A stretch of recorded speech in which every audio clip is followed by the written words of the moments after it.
Bonjour les amis, eh bien on va parler des nains. Et alors pour cette vidéo, j'ai demandé de l'aide à Alex Lesec, le spécialiste en nains ici dans les Nord. Un vrai nain, même s'il fait 2 mètres. Mais dans son corps, c'est un nain avec la barbe et tout, un vrai nain. Donc c'est lui qui a dit les unités, c'est lui qui a fait les classements, c'est lui qui a fait les tiers. Donc voilà, j'ai fait seulement la vidéo. Alors, on va voir qu'est-ce qu'il m'a dit. Donc, alors, pour les lore, on les laisse dans aucun bataillon, ni plus fort ni faible. Berserker lore, pareil. Bannick. Alors, Bannick, il se retrouve en bataillon d'eau. Apparemment, il est nul. Ça, voilà, essayez de pas les mettre, essayez de les éviter. Alors, je ne sais pas trop pourquoi, mais je vois que 210 points. Où est-ce qu'il a? C'est affreusement cher. Donc voilà, on va les mettre.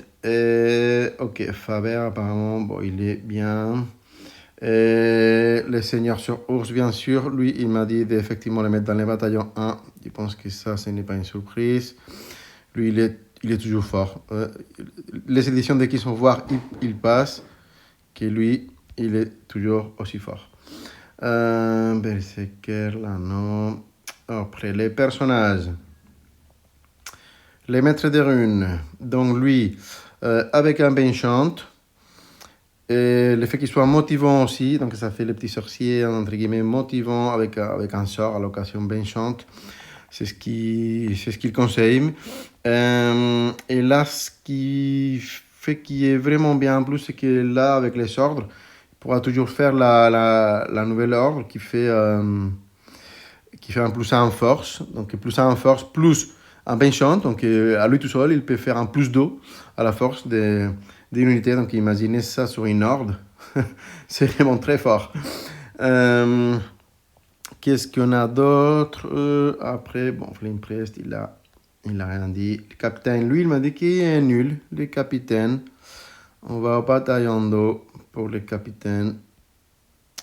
Bon, je ne vois rien de spécial.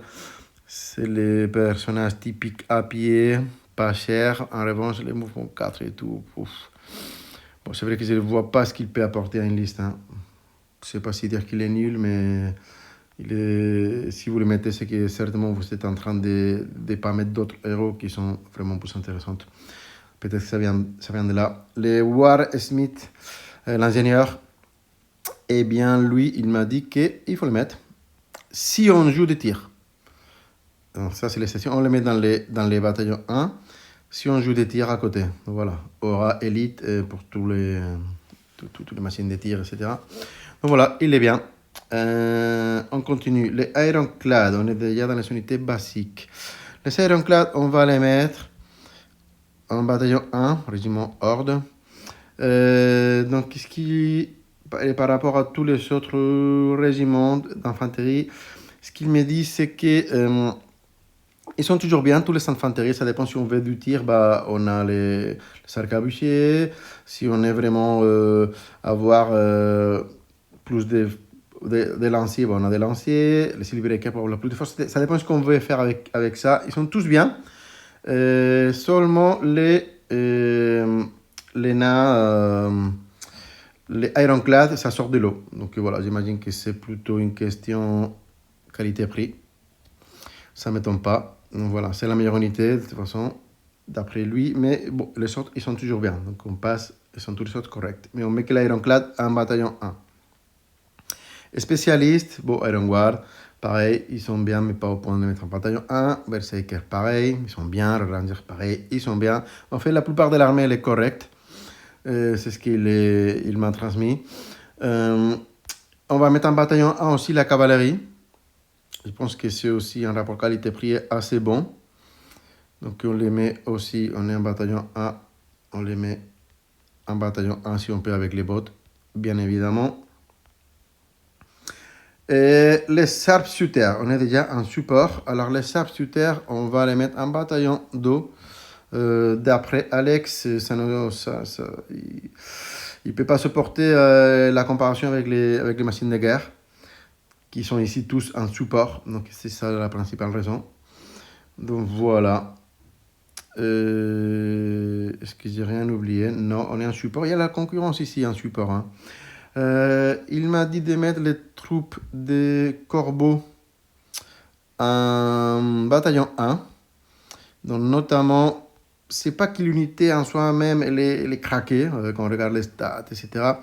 Mais ça dépend encore une fois de l'environnement de jeu, de la liste, un peu de la synergie de cette armée. C'est une armée assez longue.